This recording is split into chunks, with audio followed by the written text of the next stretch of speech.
Говорит аль-хукук аль-мутааллика бит-тарика. Какие права и обязанности связаны с наследством человека до того, как это наследство будет поделено среди его родственников. Говорит аль-хаккуль ауаль, первое из этих прав, как мы сказали, сколько их? 5 прав. Первое из этих прав му'анут таджхиз. Му'анут таджхиз, то есть те средства, которые требуются для захоронения человека. Для того, чтобы подготовить его к захоронению, непосредственно его захоронить.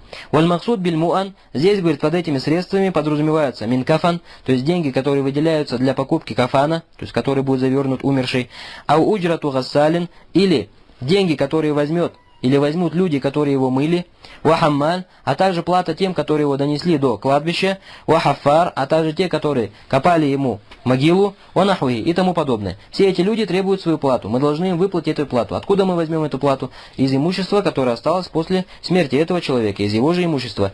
Каль аль-Мути'и, рахимахуллах, сказал аль-Мути'и, фаидамат аль-Майид, будия мин малихи бикафанихи. Говорит, когда скончается человек, во-первых, говорит, из его имущества берется столько денег, сколько достаточно, чтобы купить ему кафан. Уаму'анат таджхизи, а также сколько средств, сколько нужно, чтобы его захоронить.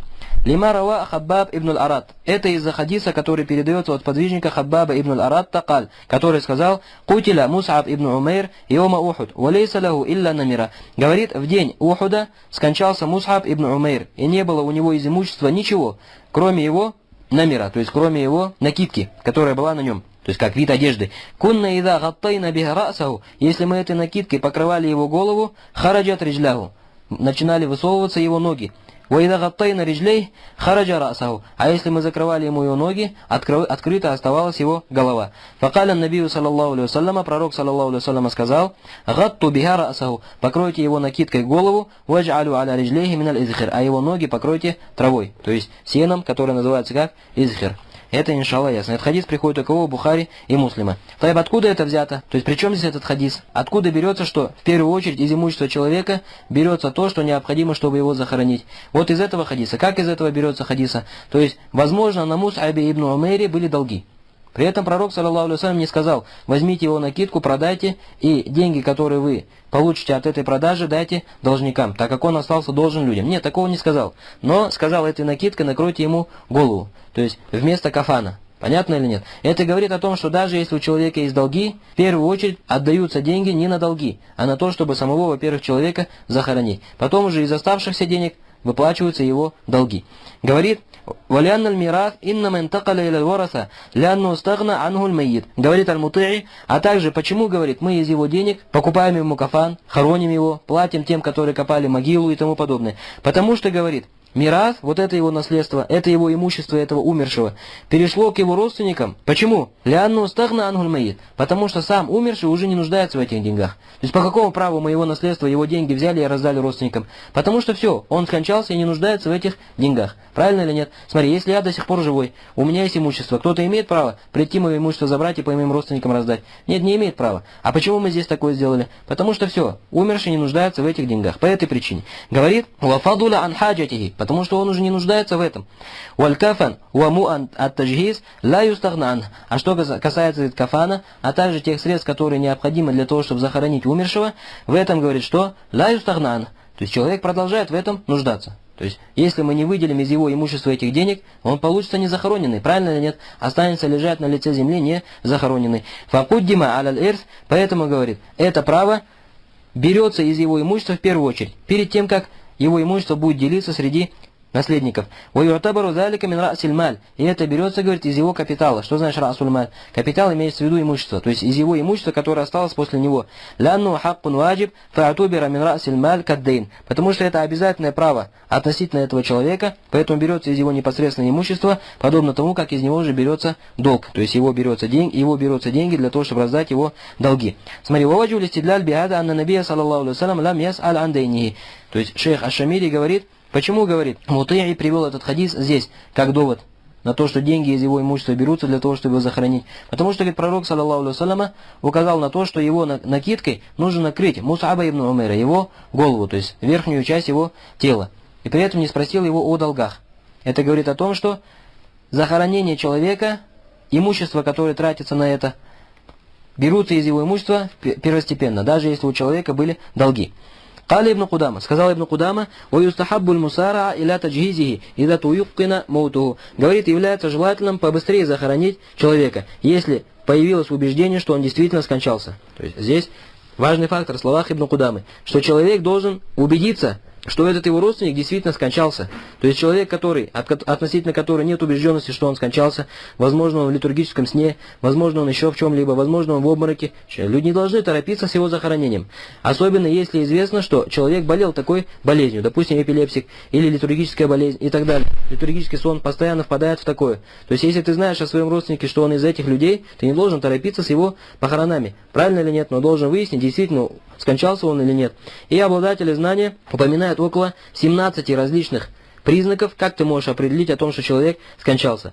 Говорят по холоду его тела, или по холоду его стоп, или говорят по отклонившемуся носу, или говорят потому, что делают его веки, точнее кожа, которая под глазами, что делает, как бы спадывает немножко, и тому подобные вещи. Также края рта у человека отклоняются. То есть все это говорит о том, что он скончался. И других много различных признаков, как определить, человек действительно скончался или нет. Так это изучается уже где? На медицинском факультете, не у нас. Далее говорит, «Лянну асуа блягу уахфад мин ан ятагайер». Потому что, говорит, это более правильно относительно умершего и более лучше, чтобы защитить его тело от порчения. «Ватусаб муафатуху каля Ахмад», говорит, «караматуль мейта аджилюху». То есть это не дает испортиться его телу, как сказал имам Ахмад, «караматуль мейта аджилюху». То есть оказание почета к мертвому, как проявляется? Тем, что его хоронят как можно быстрее, не затягивают с этим. «Кали ибн аль-Кайм фи шархи хадис ибн Аббас фи раджуль аллади вакасатху накатуху фил хаджи фамат».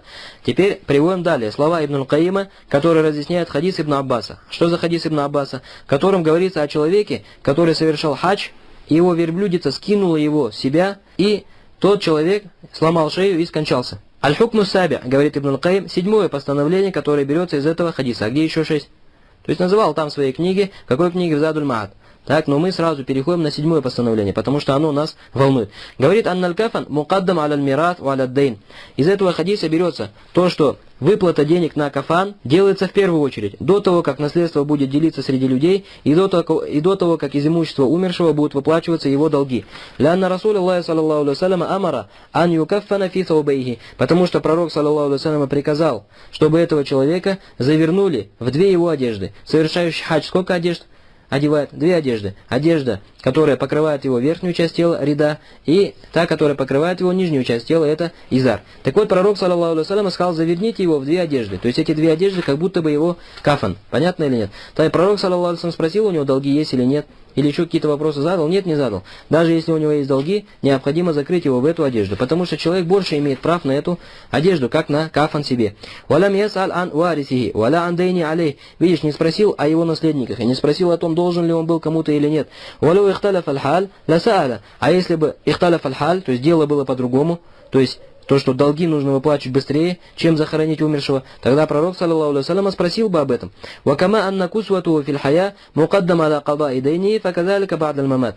Также говорит, как при жизни человека. Одежда с человека не снимается, если он кому-то должен, но остается при нем. Также и после смерти. Вот эта последняя фраза ясна или нет? Смотри, человек кому-то должен. Я должен тебе, допустим, 10 тысяч реалов. Таиб, ты приходишь ко мне требовать с меня долга. Я тебе говорю, брат, у меня денег нет, все, что на меня есть, это моя рубаха. Таиб, можешь ли ты сказать, отдай мне свою рубаху, я ее продам, деньги заберу? Нет, не пойдет. Потому что рубаха, я больше прав на нее владею, имею точнее, даже если я должен тебе денег. Усвоили?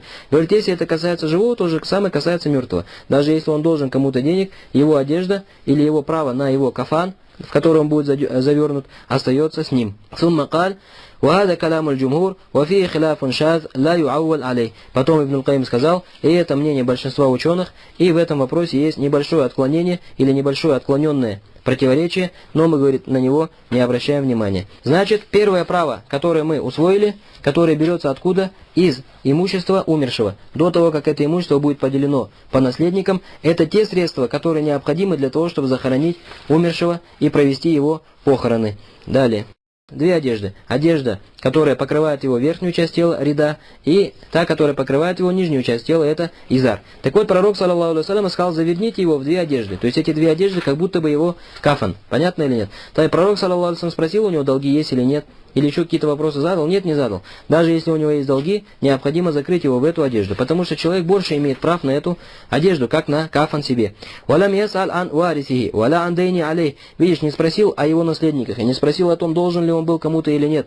«Валю ихталяф аль-халь, ла сааля». А если бы ихталяф аль-халь, то есть дело было по-другому, то есть то, что долги нужно выплачивать быстрее, чем захоронить умершего, тогда пророк, саллаллаху алейхи вассалям, спросил бы об этом.